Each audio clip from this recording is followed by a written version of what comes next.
প্রত্যেকটা মানুষের পকেটে এখন মোবাইল আছে। এই ভাইয়ের নুরুল ইসলাম ভাইয়ের কাছেও মোবাইল আছে না? এমনও নেতা আছে তার 4-5টা মোবাইল। এক মোবাইল খালি সিম তুলে থসে, মানুষ রিং দিবি ধরবে না, কোনোদিন ধরবে না। ওর পিয়ের কাছে ফোন দিয়ে কবি কেন এমপি ধরে না, গা কইতে ব্যস্ত আছে, কিছু না, ওটা ধরেই না, খালি কল ঢোকার জন্য থসে। কতক্ষণ? তাহলে এই মোবাইলের মধ্যে একটা মেমোরি কার্ড আছে না, এক কর, প্রত্যেকটা মোবাইলের একটা মেমোরি কার্ড নেই। এই মেমোরি কার্ডের ভিতরে 250 নাম্বার, 250 বক্তৃতা, 250 গান, বিভিন্ন প্রকারের নাম্বার সেভ করা যায়। তাহলে মোবাইলের বডি বড় কিন্তু মেমোরি কার্ড ছোট। তো কোরআন এবং হাদিসে যত বক্তব্য আছে, এই দুইটা কিতাবের মেমোরি কার্ড হলো কালেমা। এই জন্য আল্লাহ বলছেন, কালেমার যদি তোমরা মেনে নিতে পারো, কালেমা পড়তে পারো, কালেমা অনুযায়ী যদি জীবন গড়তে পারো, তোমরা সফল কাম। কিন্তু আমার বাংলাদেশের মানুষ কালেমা বুঝি না, কিন্তু কবুল আলহামদুলিল্লাহ বুঝি। কবুল বলেন ওই সময়, পরে আপনার এটি এসে আবার আপনি কবুল বললেন, ওনাকে স্ত্রীকে মানে নিলেন। তারপরে আপনি বাড়ির যা বললেন যে নাসিমা, তোমাকে তো আমি স্ত্রী বলে কবুল করে নিয়ে আসলাম, তা আমি কালকে ভগ্নিপতির বাড়ির যাব, আমার কাপড় চোপড় ভালো করে ধুয়ে দিবে, সকালবেলা ভাত পাক করবে, আর আমি বাড়ির থেকে যাব, আমার কাপড়গুলো ইস্ত্রি করে দেবে। তখন যদি স্ত্রী বলে যে রইসুদ্দিন, তোমাকে তো আমি কবুল বলেছি, তে কাপড় ধোয়া লাগবে, কাপড় ইস্ত্রি করা লাগবে, ভাত পাক করা লাগবে তাড়াতাড়ি, আমি তো এটা কইনি। এই কত স্বামীর মুখত কয় অকার রাখবি। হ্যাঁ, আবার স্ত্রী যখন প্রেগনেন্ট হলো, প্যারাশুটের তেল ফুরে গেছে, পেটিকোট মেক্সি সেরে গেছে, এখন স্ত্রী বলিচ্ছে, দেখো আমার মনে হয় নর্মালি আমি প্রসব হব না, মনে হয় সিজার ছাড়া সন্তান বাড়াবে না, তো তুমি আর দেরি না করে টাকা পয়সা জুগিয়ে আমাকে না ক্লিনিক নিয়ে চলো, আমার মনে হয় আমি আর বাঁচবো না। আর প্যারাশুটের 1 বোতল তেল দাও, আর স্যান্ডেলের দল ছেড়ে গেছে দাও। তখন যদি আপনি বললেন হিনি যে না, তোমাকে কবুল বলেছি সহধর্মিনী হিসেবে, তোমাকে সিজারের টাকা দেওয়া লাগবে, আবার স্যান্ডেল দেওয়া লাগবে, প্যারাশুটের তেল দেওয়া লাগবে, এটা কোনটি বাঁচো, আমি ওটা দিয়ে পারবো না। তখন আপনার স্ত্রী থাকবে। যে মনের গুনাহ মাফ করার মালিক কে? আল্লাহ। তে ইনি এমন একটা মাদ্রাসা, এই বগুড়া পুরো উত্তরবঙ্গের মধ্যে একটা আলিয়া মাদ্রাসার হানাইলের নাম শুনলে কামেল পাস করলে তাই 14 জগ পানি খায়। কথা বল না? সেই মাদ্রাসার মুফাসসির, আল্লাহ ওনাকে দীর্ঘ হায়াত দান করুক, বলুন আমিন। আজকের মাহফিলের সম্মানিত প্রধান অতিথি জনাব মোহাম্মদ নুরুল ইসলাম, চেয়ারম্যান 2 নম্বর বড়তারা ইউনিয়ন পরিষদ, খেতলাল, জয়পুরহাট। আল্লাহ ভাইজানকে উমারের মতো যোগ্যতা দিক, বলুন আমিন। আজকের মাহফিলের বিশেষ মেহমান হযরত মাওলানা মোহাম্মদ আব্দুল্লাহ আল মামুন, MA ডাবল, প্রতিষ্ঠাতা ও পরিচালক, দারুন নাজাত মহিলা মাদ্রাসা, রহমাননগর, বগুড়া। আল্লাহ ভাইজানকে দ্বীনের জন্য কবুল করুক, বলুন আমিন। আজকের মাহফিলের সম্মানিত ওলামাই কেরামগণ, উপস্থিত মঞ্চে বসা সুধীবৃন্দ, সামনে বসা মুরব্বিনে কেরাম, হাজী সাহেবগণ, বিভিন্ন মসজিদের ইমাম, মুয়াজ্জিন, মুক্তাদি সহ বিভিন্ন রাজনৈতিক দলের নেতৃবৃন্দ, যুবক ভাইরা, প্রাইমারি, মাদ্রাসা, হাই স্কুল, কলেজ, বিশ্ববিদ্যালয়ের শিক্ষক মহোদয়গণ, ছাত্র ভাইয়েরা, পর্দার অন্তরালে হাজারো মা বোনেরা, সাংবাদিক ভাইয়েরা, প্রশাসনিক কর্মকর্তা কর্মচারী বৃন্দ, NSI, DSB, DGFI সহ কচি কাচারা এবং আজকের এই ইন্তেজামিয়া কমিটি বর্গ সহ সর্বস্তরের ইমানদার নর এবং নারী ভাইয়েরা এবং বোনেরা, সকলের প্রতি আমার আবার সালাম। আসসালামু আলাইকুম ওয়া রাহমাতুল্লাহি ওয়া বারাকাতুহু। কেমন আছেন আপনারা? আছি আলহামদুলিল্লাহ। এই যে মাদ্রাসা এখানে দাঁড় হয়ে আছে, এই মাদ্রাসার বয়স কত দেখেছেন? কত? 40তম অধিবেশন। তাহলে প্রথমবার থেকে এই 40 বছর হচ্ছে মাদ্রাসার বয়স। এই মাদ্রাসা 40 বছর। খালি কি এই এক মাদ্রাসা? এই বাংলাদেশে 90,000 মাদ্রাসা আছে। কত হাজার? 90,000 মাদ্রাসা। 90,000 মাদ্রাসার মধ্যে সবচেয়ে বড় মাদ্রাসা হলো হাটহাজারী। হাটহাজারীতে যে মাদ্রাসা আছে, দাওরা মাদ্রাসা, দাওরা হাদিস পর্যন্ত, এই মাদ্রাসাত কমপক্ষে 72,000 কপি কোরআন আছে, এত ছাত্র। তারপরে দ্বিতীয় হলো ঢাকা লালবাগ। লালবাগ মাদ্রাসাত কমপক্ষে 35,000 কপি কোরআন আছে ঢাকা লালবাগে। বগুড়া জামিল মাদ্রাসা আছে একটা, কমপক্ষে 22,000 কপি কোরআন আছে। পোষা সাপার আছে বিশাল মাদ্রাসা, ওখানে না হলে যা দেখবেন 15,000 এইরকম কোরআন আছে। এরপরে চরমোনায় ফয়জুল হকের যে মাদ্রাসা আছে, সেখানে যা দেখেন না হলে 10,000 কপি কোরআন আছে। এরপরে বাংলাদেশে 90,000 যে আরো মাদ্রাসা আছে, এমন কোন মাদ্রাসা হাফেজি, তারপরে দাওরা এবং কওমি যত মাদ্রাসা আছে, না হলেও 30-40 কপি করে কোরআন আছে। হ্যাঁ, কতক্ষণ দেখা। এরপরে আলিয়া মাদ্রাসা আছে, 5,12,000 মসজিদ আছে, তারই ভিতরে ঢাকা বয়তুল মুকাররমে কমপক্ষে 4,000 কপি কোরআন শরীফ আলমারি থুতে পড়া নাই, খেলে লাল হয়ে আছে। তারপরে 5,12,000 মসজিদ, দিদা যেই মসজিদ গতবারে নির্মাণ হতে, সেই মসজিদে না হলে 5টা কোরআন আছে। আপনারা একটু ফিডব্যাক দিবেন, বাড়ি কথা বলে শান্তি পাবো। এমনও গ্রাম আছে যে বাড়ির 4টে ছেলে, 4টে বেটার বউ আর একটা শাশুড়ি, তাহলে কয়জন হলো? এই 5 জন বিয়ে করে যেদিন নিয়ে যাচ্ছে, বাপের বাড়িতে এক জেল কোরআন নিয়ে যাচ্ছে। তাহলে যে বাড়ির 5টা কোরআন শরীফ, ওই গ্রামত 100টা যদি বাড়ি থাকে, তাহলে 500, 68,000 গ্রাম বাংলাদেশে, তাহলে কত কোটি কোরআন, কত ঘনেরই। 460টা উপজেলা, 269টা পৌরসভা, 4,500 ইউনিয়ন। একটা ইউনিয়ন বোর্ডের জীবনে কোরআন শরীফ খুঁজে পাবেন না।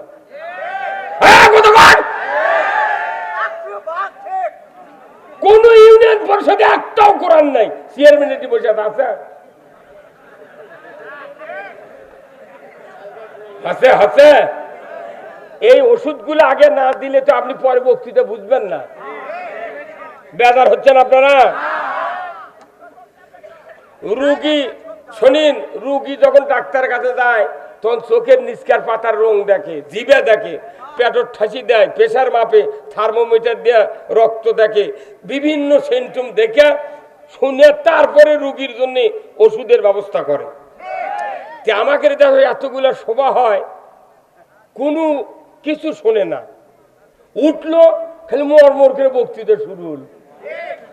লাভ কি? কি লাভ? তাহলে আপনি বলেন, বাংলাদেশের পুরো ইউনিয়ন পরিষদ 4,500-এর উপর, একটা কোরআন শরীফ নেই। সরকার তথ্য কেন্দ্র দিয়েছে, আপনি যাবেন নিবন্ধন করবেন, না হলে নিচের পক্ষে 50 টাকা লাগবে। এখন বেশি করছে, কত? 150। আচ্ছা, নিবন্ধন করে ওই হচ্ছে ওর জন্ম তারিখ ইচ্ছা মতো একটা করে দিবি, তাই জন্য 150। তাও ওর কাছে ফর্ম লেখা আবার উপজেলার দেওয়া লাগবে। ওই 15 দিন দৌড়ে দৌড়ে মরিচ্ছে, ওই ছোল জন্ম দিয়ে বিপদে পড়ে গেছে।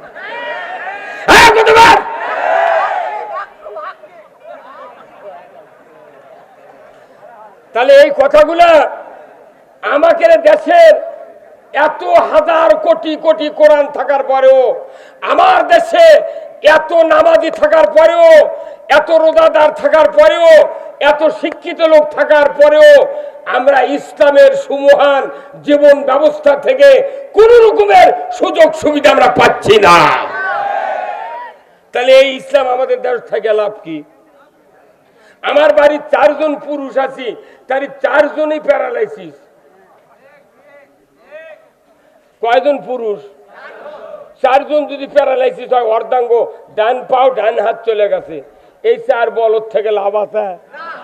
কত গনে গায়? ই হাল বাবার পারবে, ই মিশিগঞ্জ হ্যান্ডেল মারে পারবে? তাহলে ই থাকার থেকে না থাকাই ভালো। তা আমাকে পুরো বাংলাদেশের যে অবস্থা, আমাকে বাঁচার থেকে মরাই ভালো। তাহলে এই মরার থেকে বাঁচার একটা উপায় আছে তো। কোন মরা? এই জান কবজের মরা নয়, আমরা এখন মরা অবস্থায় আছি। এই মরা মানুষক জীবিত করার জন্য আজ থেকে ১৫০০ বছর আগে আল্লাহ রসুলের উপর কোরআন নাজিল করেছেন কে? এই মরা জাতি জীবিত করার ঔষধ কোরআনে আছে, কিন্তু এই ঔষধগুলা কোরআনই থেকে পৌঁছে গেল। নেতৃস্থানীয় লোক যারা আছে তারাই কোরআন পড়ে না, মেম্বার পড়ে না, চেয়ারম্যান পড়ে না, কোন নেতা পড়ে না, এমপি পড়ে না, মন্ত্রী পড়ে না, যারা দেশ চালায় তারাই কোরআন পড়ে না। অথচ মুন্সি করে এই মুয়াজ্জিন রাখিছে, এটি আযান দিছে। বুড়া মানুষ 25 বছর হলে এই গ্রামত মুয়াজ্জিনি করছে, ওরই আযান শুনে গায়ের 10-12 জন মানুষ জুম্মাত আসে, কিন্তু ওর বেটারা একটাও আসে না। তার মানে কি? আযান দিলে নামাজ কায়েম হবে না। কি করলে হবে? কোরআন বলা লাগবে। কথা কর না কেন? বক্তৃতা দিলে জানা বন্ধ হবে না, কোরআন কি বলে সেটা করা লাগবে। বক্তৃতা দিলে চুরি বন্ধ হবে না, কোরআন কি বলে সেটা করা লাগবে। বক্তৃতা দিলে আপনার ঘুষ বন্ধ হবে না, কোরআন কি বলে সেটা করা লাগবে। কথা কর। আপনি যে বিয়ে করেন কি দিয়ে? কোন বিয়ে করি? কোরআন দিয়ে। কোন বিয়ে করেন কি দিয়ে? কুরবানি করেন কি দিয়ে? রোজা করেন কি দিয়ে? শুক্রবার নামাজ পড়েন কি দিয়ে? খাতনা করেন কি দিয়ে? মুঠি তো কোরআন দিয়ে করি, দেশটা কোরআন দিয়ে চালালে তোর ক্ষতি কি? ও তাহলে বোঝা যাচ্ছে তুমি এগুলো মানতে রাজি আছো, কিন্তু ইসলাম মানতে রাজি নও। যারা ইসলামের বিরোধিতা করে এরা মুনাফিক। এই বাংলাদেশে কোরআন বিজয় হোক। কারা কারা চান দুহাত তুলে আল্লাহকে দেখান। লিল্লাহে তাকবীর, নারায়ে তাকবীর। আল কোরআনের আলো। আবার ঘরে ঘরে এই না বসেন, হ্যাঁ বসেন। আল কোরআনের আলো কোন ঘরত করবেন না, কোরআনের আলো জ্বালালিবি সংসদে। এই যে কয়েক হাজার কোটি কোরআন আছে বাড়ি বাড়ি, মসজিদে, মাদ্রাসায়, এত কোরআন লাগবে না। একটা কোরআন আল্লাহর বান্দারা যদি সংসদে নিয়ে দিতে পারেন, বাংলাদেশ শান্তির আঁকড়া হয়ে যাবে।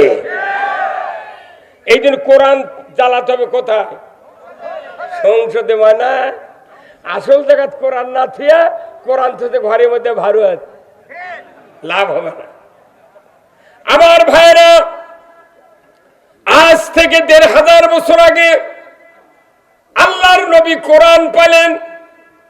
কোরআনের ভিতরে আল্লাহ তাআলা নবীজিকে দাওয়াত দেওয়ার জন্য আয়াত নাযিল করে দিলেন।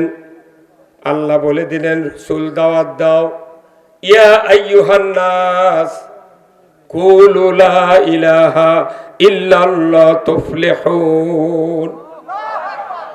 হে মানুষ সকল, তোমরা যদি মুক্তি পেতে চাও, নাজাত পেতে চাও, সমস্যার থেকে বাঁচতে চাও, তাহলে তোমরা কালিমা পড়ে নাও, লা ইলাহা ইল্লাল্লাহু মুহাম্মাদুর রাসূলুল্লাহ।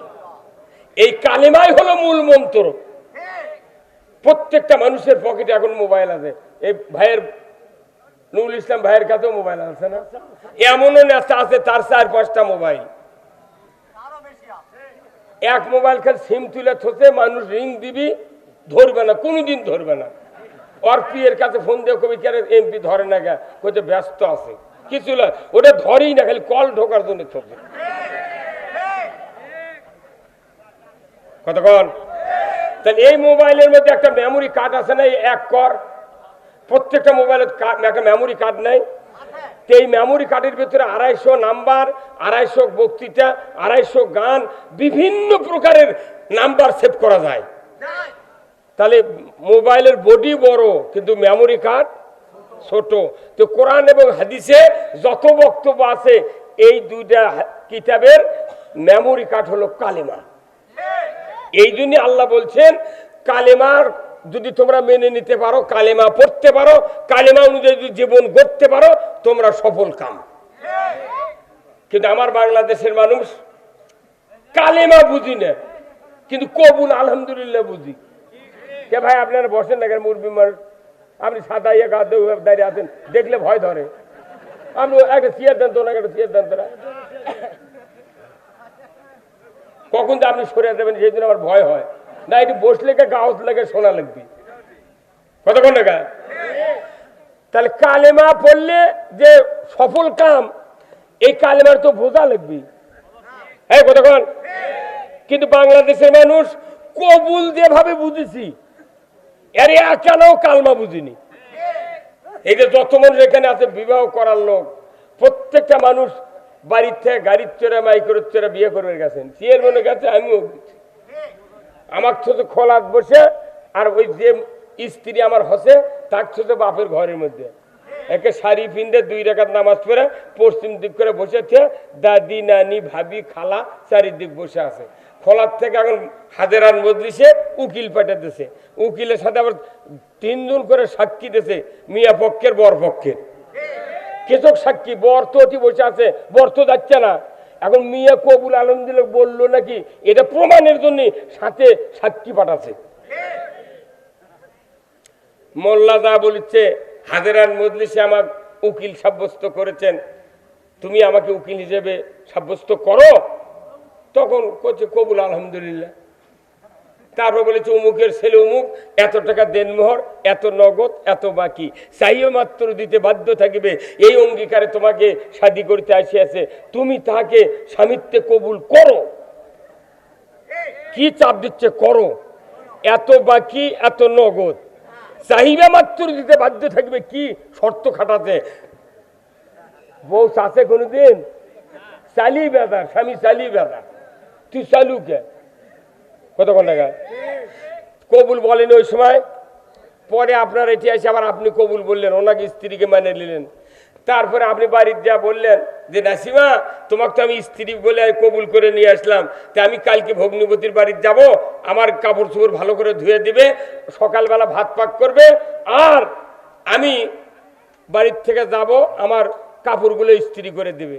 তখন যদি স্ত্রী বলে যে রইসুদ্দিন তোমাকে তো আমি কবুল বলেছি, তে কাপড় ধোয়া লাগবে, কাপড় ইস্ত্রি করা লাগবে, ভাত পাক করা লাগবে তাড়াতাড়ি, আমি তো এটা কইনি। এই কত স্বামীর মুখত কয় অকার রাখবি। হ্যাঁ, আবার স্ত্রী যখন প্রেগনেন্ট হলো, প্যারাশুটের তেল ফুরে গেছে, পেটিকোট মেক্সি সেরে গেছে। এখন স্ত্রী বলেছে দেখো আমার মনে হয় নর্মালি আমি প্রসব হব না, মনে হয় সিজার ছাড়া সন্তান বাড়াবে না, তো তুমি আর দেরি না করে টাকা পয়সা যুগে আমাকে না ক্লিনিকে নিয়ে চলো, আমার মনে হয় আমি আর বাঁচবো না। আর প্যারাশুটের 1 বোতল তেল দাও, আর স্যান্ডেলের দল ছেড়ে গেছে দাও। তখন যদি আপনি বললেন হিনি যে না তোমাকে কবুল বলেছি সহধর্মিণী হিসেবে, তোমাকে সিজারের টাকা দেওয়া লাগবে, আবার স্যান্ডেল দেওয়া লাগবে, প্যারাশুটের তেল দেওয়া লাগবে, এটা কোনটি বাঁচো, আমি ওটা দেওয়ার পারবো না, তখন আপনার স্ত্রী থাকবে। আচ্ছা এই কথা কি কোনোদিন কেউ আমরা কষি? স্ত্রী কি কষে? কেন কয়নি? আমরা কি কোনোদিন বক্তৃতা করছি? ভাইর আমার, কৃষ্ণনগরের আব্দুল সাত্তার, আপনি বিয়ে করে 6 মাস হচ্ছে, পেটিকুট ছিঁড়ে গেছে, মেক্সি ছিঁড়ে গেছে, তার তেলের বোতলের তেল ফুরে গেছে, তার গর্ভবতী 10 মাস হয়ে গেছে, প্রসব বেদনা উঠে গেছে, সিজার করার জন্য তুমি টাকা ব্যাংক থেকে তুলে সিজার করো, এমন কোন বক্তব্য দুনিয়ার কোন ইমাম বক্তা মুফাসসির কোন ভালো ভালো লোক জীবনে দেয় নাই। দেশে দেয়নি। তাহলে না দেওয়াও হলো না, মাইকিংও করা হলো না। আমাদের এই ব্যাপারে কি সব দেয়নি? স্বামী তার হক আদায় করছে, স্ত্রী তার স্বামীর হক আদায় করছে। তাহলে কালমার আপনি কবুল বলেছেন মানে কি? ওই কবুলের মধ্যে সিজারের টাকা আছে, ওর মধ্যে মেক্সি আছে, স্যান্ডেলের দল আছে, প্যারাশুটের তেল আছে। এই জন্য আপনি ওনার জব দেননি, কথা ঠিক কিনা? স্ত্রীও বুঝে পারছে এই কবুলের মধ্যে ভাত পাক করা, কাপড় ধোয়া সব আছে, সেই জন্য উনিও কোনো প্রতিবাদ দেয়নি। তাহলে আপনি কবুল বলে সব দিলেন, দেখলেন ভাত খাবেন কি কাজ?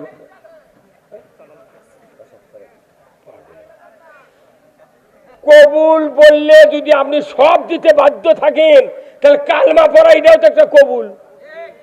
আপনি কালেমা পড়েছেন কতদিন আগে, 60 বছর আগে, আপনাকে এখনো জুম্মার নামাজ 5 ওয়াক্ত পড়েন না, 5 ওয়াক্ত নামাজ পড়েন না, সুদ বাদ দেন না, পর্দা করেন না, গোয়েন্দাগিরি বাদ দেননি, চুরি করা বাদ দেননি, ঘুষ খাওয়া বাদ দেননি, কিস্তি লওয়া বন্ধ করেননি, তাহলে কবুল বললে সব দেওয়া লাগে আর কালেমা বললে এগুলো সব করা লাগবে আর বাদ দেওয়া লাগবে। এই বক্তৃতা কতদিন দেওয়ার? হ্যাঁ কতক্ষণ? একটা মূর্খ মানুষ যদি কবুল কয় ওই মউত পর্যন্ত, ওর আগে যদি বউ মরে যায় তাও বউয়ের কাপড়ের কাপড় কিনে। কার টাকা দেয়? ওই স্বামীর টাকা দেয়। আমার ভাইয়েরা, আল্লাহ রাব্বুল আলামিন কোরআনুল কারিমে বলছেন, আল্লাযীনা ইম্মাক্কান্নাহুম ফিল আরদ আকামুস সালাতা ওয়া আতাউজ যাকাতা ওয়া আমারু বিল মারুফ ওয়া নাহু আনিল মুনকার ওয়া লিল্লাহি আকিবাতুল উমুর। সূরা আল হজ 41 নম্বর আয়াত। আল্লাহ তাআলা বলেছেন, যদি মুসলমান তোমরা কোনো ভূখণ্ডের শাসনভার হাতে পাও, প্রধানমন্ত্রী হও, তুমি যদি রাষ্ট্রপতি হও, সরকার হও, প্রেসিডেন্ট হও, ক্ষমতা যদি পাও,